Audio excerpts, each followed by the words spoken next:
This is Peterson's solution. Okay, here to solve the critical section problem, we have two types of solution. One is hardware solution, other one is software solution.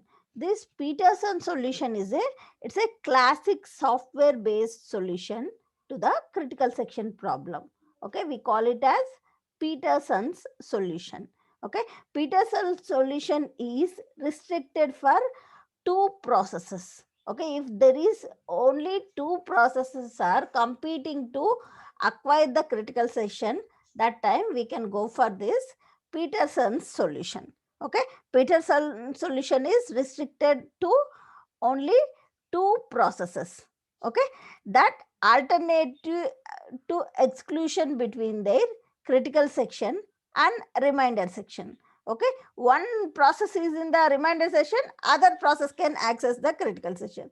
If other process is accessing the critical section, other process will be in remainder section. Okay, if we have only two processes, we can go for this Peterson solution for the critical section problem.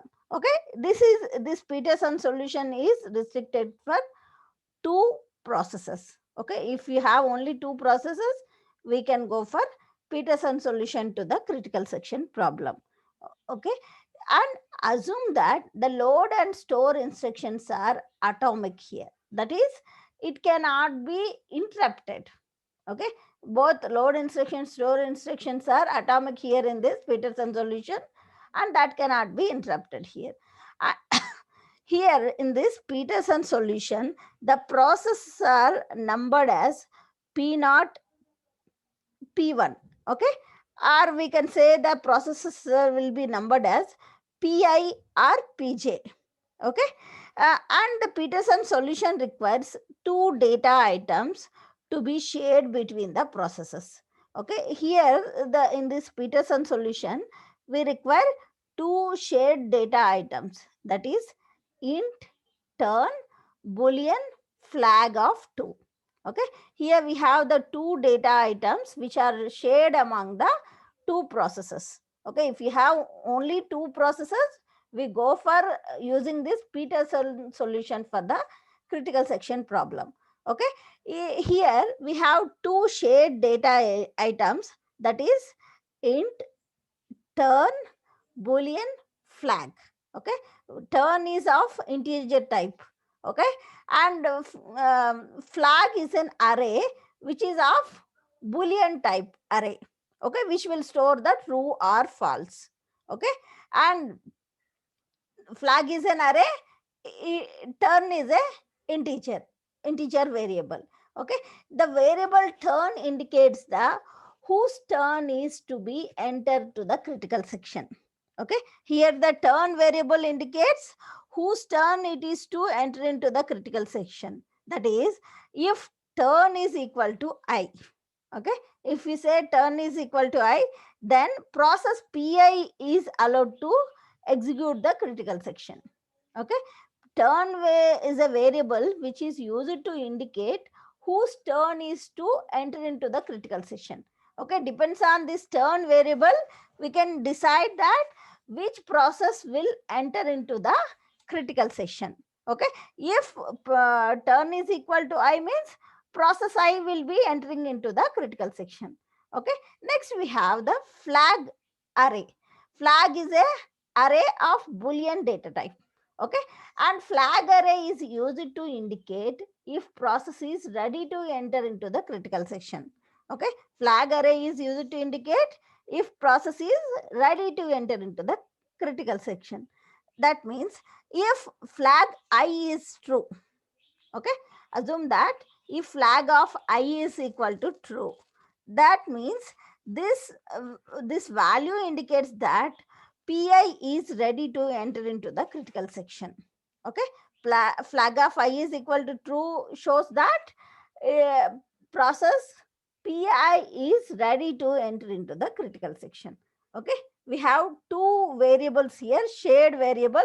We can call it as data shared data items, which will be shared among the two processes in Peterson solution. Okay, one is turn, other one is flag. Flag variable is indicates whose turn it to be enter into the critical section. Next, flag, sorry, turn variable indicates the whose turn is to enter into the critical section. Next we have flag. Flag is a array of Boolean data type. That means it holds whether it is true or false. Okay, flag is a array used to indicate if the process is ready to enter the critical section. Whether the process is ready to enter the critical section or not will be indicated by the flag array. Okay, if flag of I is equal to true means process pi is ready to enter the critical section. Okay, this is the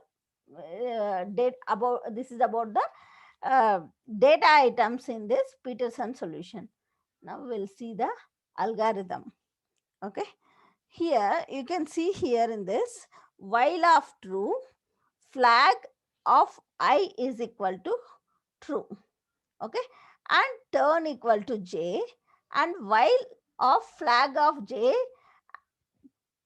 and turn is equal to j. Okay, and next this part is called as entry section. Okay, next we have the critical section. If you get permission to enter the critical section, here we do decide it, which process should enter the critical section will be decided at this part. So this is entry section. Next we have the critical section, and here we have another section called, this is called exit section, where flag of I is equal to false, we say it is exit section. Next is reminder section. Okay, here in this flag of I is equal to true, initially both the variables, both the flag variables will be, flag array will be false. Flag of 0 as well as flag of 1 will be false initially. Okay, because these are global variables. uh, Turn as well as flag will be zeros. That means flag is Boolean variable, turn consists of 0, flag will be consists of false. Initial values of flag will be false. Here, while true, that time we are assigning that flag of I is equal to true.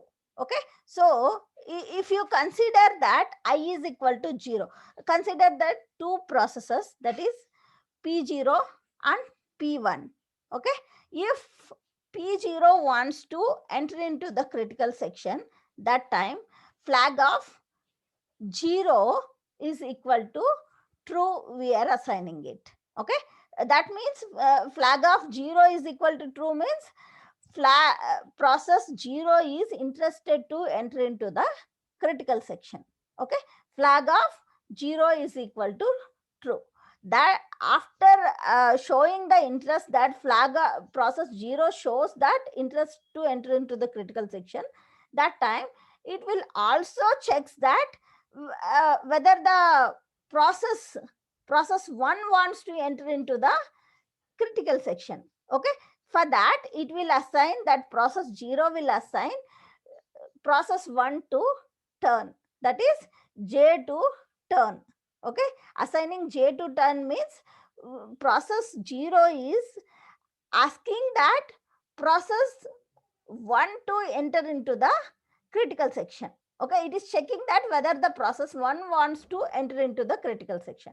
Okay, and it is showing that process 0 also wants to enter into the critical section, and it will assign that turn to j, that is next process which wants to enter into the critical section is next process, that is process 1. Okay, here we are assigning j to turn. That means process j will be next enter into the critical section, that will be assigned by the process I.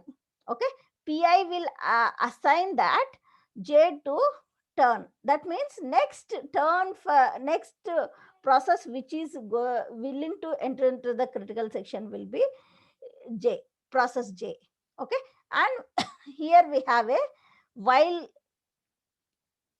loop. Here flag of j and turn is equal to j. Okay, flag of j is, j means what? That is flag of j is equal to true. Okay, flag of j is equal to true and turn is equal to j. That time that time process I should wait. Okay, that means if the flag of j is equal to true and turn equal to j, means process j is executing in the critical section. That time process I should wait for the critical section. Okay, so here we are process I will check for the condition, check whether that process j is in executing in the critical section or not by using this statement. That is, flag of j is equal to true and turn is equal to j. Okay, is it the is it the turn for the process j's turn to enter the critical section? It will be checked here by using this statement, turn is equal to j. And flag of j, that means whether that process j is interested to enter into the critical section or not will be checked by the process I here. Okay, that is checked by using this while condition, while flag of j. Initially I told you that initial conditions of flag will be false. Okay, that is, flag of 0 will be false, flag of 1 will be also false. Okay, so initially the flag of j will be false. Here we have a logical and. If this and this both are true, then only the control will be inside this while loop, because we have a semicolon here for the while loop. Okay, if both the conditions are true, then only the process I will stay in this while loop. Okay, that means the process I will be waiting for process j to complete its execution of a critical section. Understood, right? Here the process I will checks this condition. Okay, that it checks the condition for checking for the whether the process j is executing the critical section or not. Okay, if flag of j is true, here it is given the statement flag of j means if it is true and turn is equal to j, that is also true, then only this condition will be satisfied.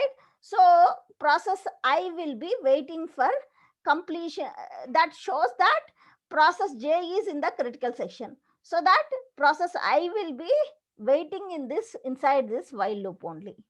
Okay, until the process j will complete its execution in the critical section. But initially the flag of j will be false.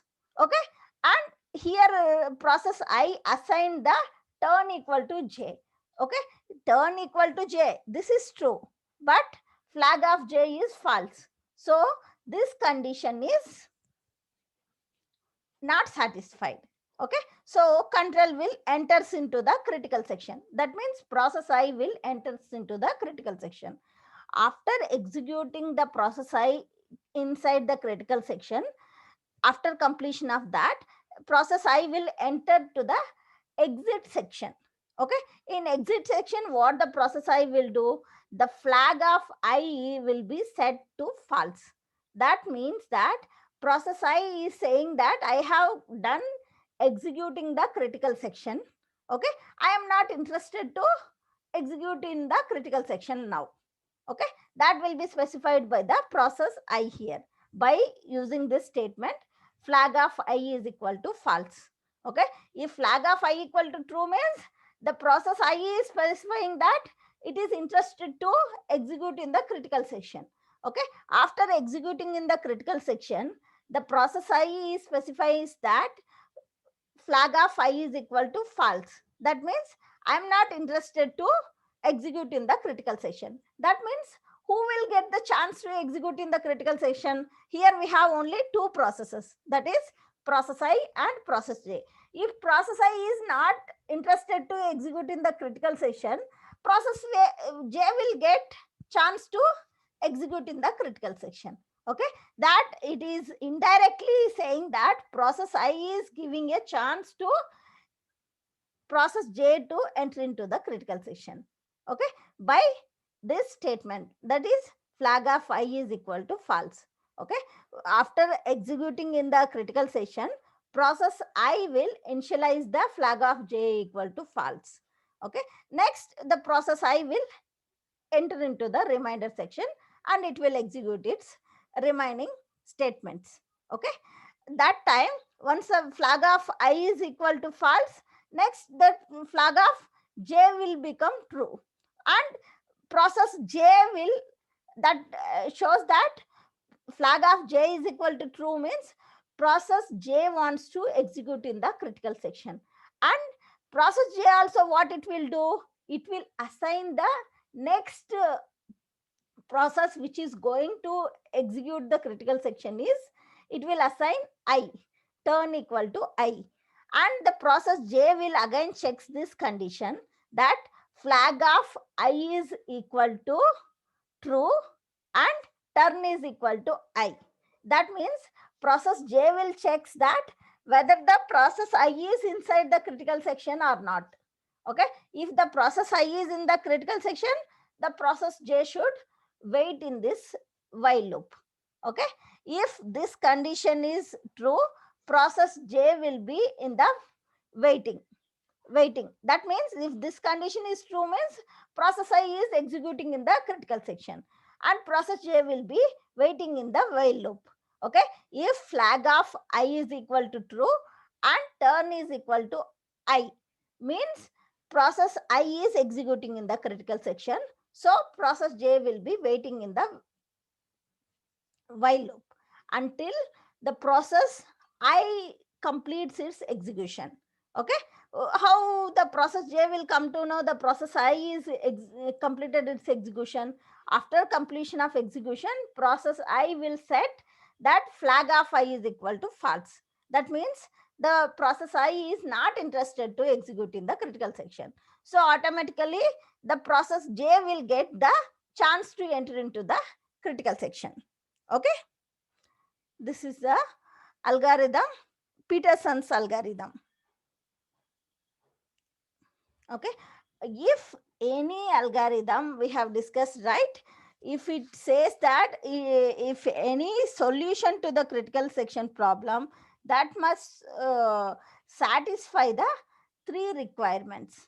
Okay, that solution should satisfy these three properties, that is mutual exclusion is preserved and the progress requirement is satisfied and the bounded waiting requirement is met.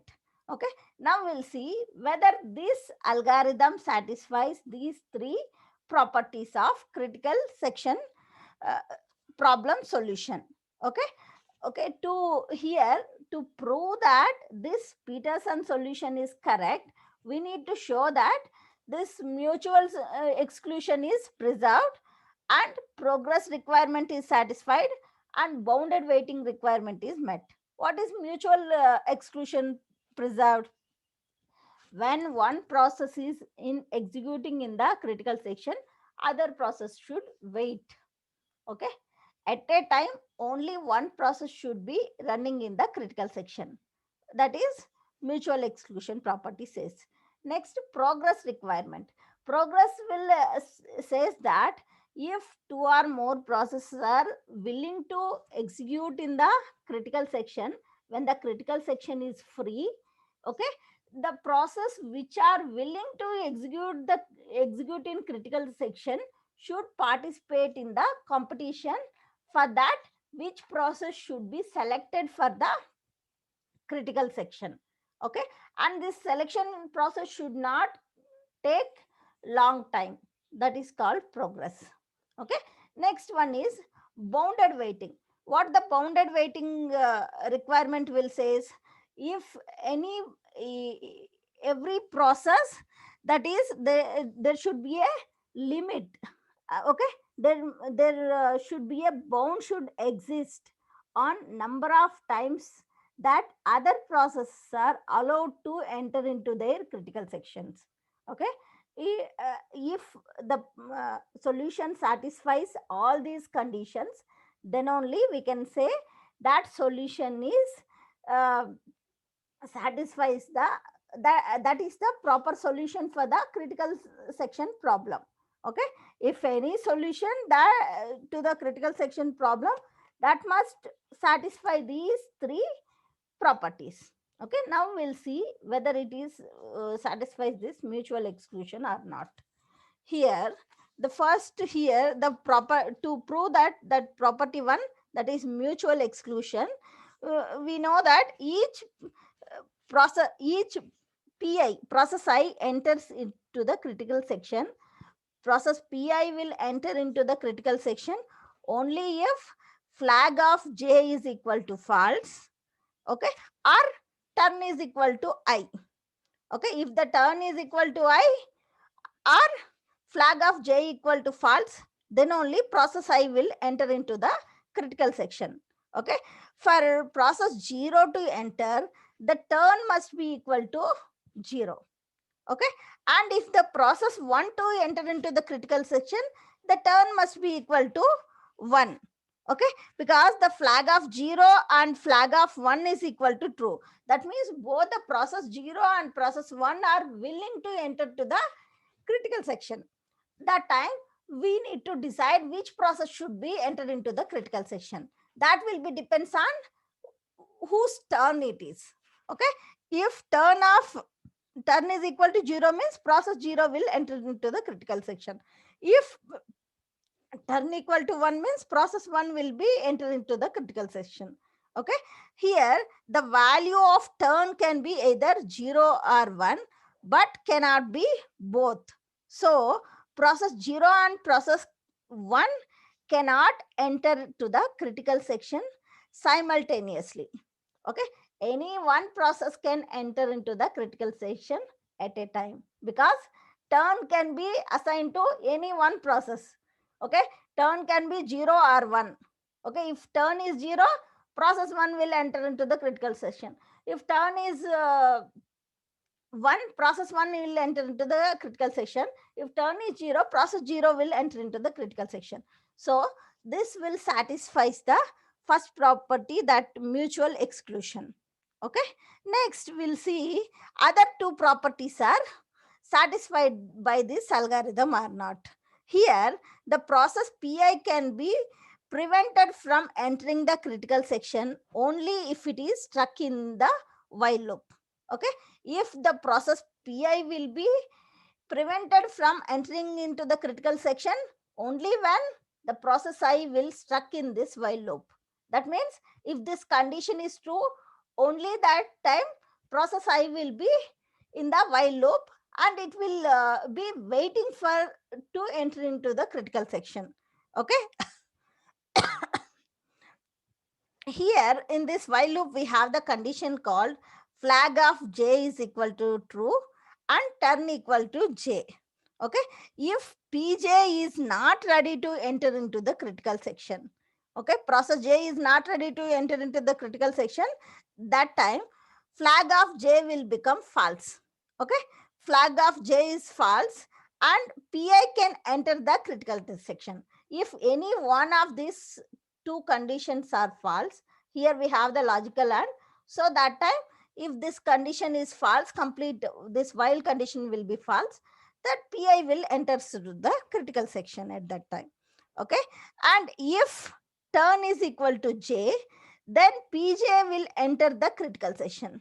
Okay, if flag of j is equal to true and turn is also equal to true, that time process j will enter into the critical section. Okay, once pj exits the critical section, it will again reset the flag of j to the false. After completion of critical section, that process should initialize that flag of I or flag of j to the false. Okay, that is exit section will get executed. Okay, and that will allows the process I to enter into the critical section. If process j completes executing in the critical section, now that time flag of j will be set false. That what that means, that will allows the process I to enter into the critical section.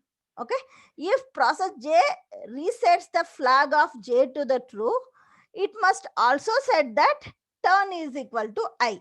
Okay, if it sets that flag of I is equal to true, it will also set the turn is equal to J. Okay, that shows that process I will enters the critical section. Okay, that is called progress. Process I will enters the critical section after at most one entry by the process I.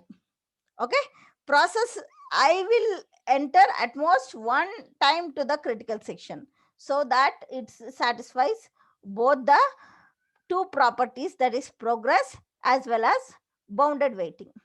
Okay, at least one time, after executing of one time, it will give chance for other process to enter into the critical section by executing this statement, that is flag of I is equal to false. Okay, if I value is 0, that is false, means process 1 will get chance to enter into the critical section. After executing process 1, after executing inside this critical section, it will give chance to process 0 again. Okay, so it also satisfies the bounded waiting property of critical section problem solution. Okay, this is about Peterson's solution.